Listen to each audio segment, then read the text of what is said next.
Bonjour à tous, on se retrouve aujourd'hui pour le deuxième tuto de la série Little Fimo et aujourd'hui on va réaliser un macaron. Donc je commence par prendre une grosse boule de rose clair ici que je vais étaler sur une épaisseur d'à peu près 1 cm, 1 cm et demi.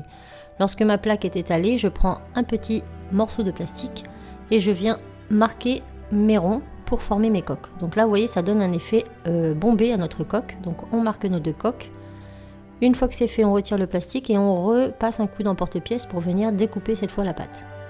Maintenant, on enlève l'excédent. Donc là, on a des coques bien bombées, mais elles sont pas très lisses puisque le papier a marqué dessus. Donc on va venir lisser nos coques pour enlever toutes les marques de plastique qui se trouvent éventuellement autour.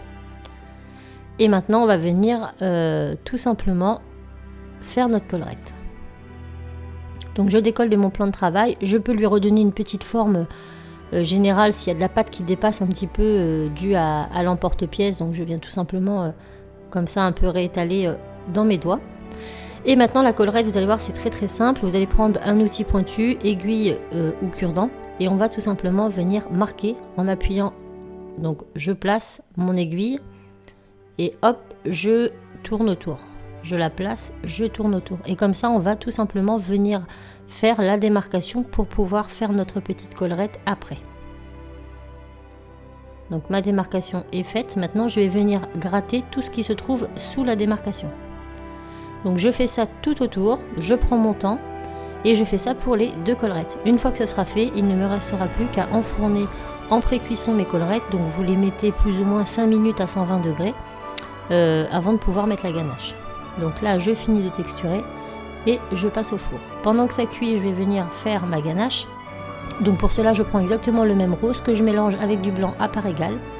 Je fais une petite boule que je viens aplatir directement avec mon doigt pour garder l'effet bombé sur le côté. Et je prends mon emporte-pièce pour être sûr que cette petite boule ne dépasse pas la taille de mes macarons. Donc mes macarons ici sont pré-cuits. Je vais maintenant venir mettre ma ganache à l'intérieur.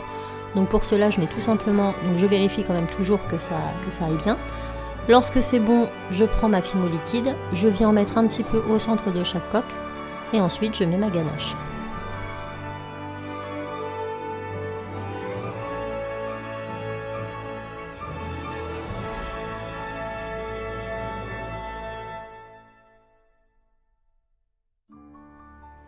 Donc là j'ai fait une ganache assez généreuse, il faut le dire, mais vous pouvez bien sûr la faire beaucoup plus fine, hein, c'est au gré de vos envies. Et maintenant il ne nous reste plus qu'à mettre un clou à œil dans la ganache avant de passer au four. Et voilà, après 20 minutes de cuisson à 120 degrés, on obtient un joli petit macaron que vous pourrez décliner dans tous les bijoux de votre choix, des straps, des porte-clés, vous pouvez les redécorer une fois cuits. Et voilà, donc je vous montre de plus près le résultat, vous voyez c'est vraiment très simple à réaliser. Et moi j'espère que ça vous aura plu, je vous dis à très vite dans un autre tuto. Ciao!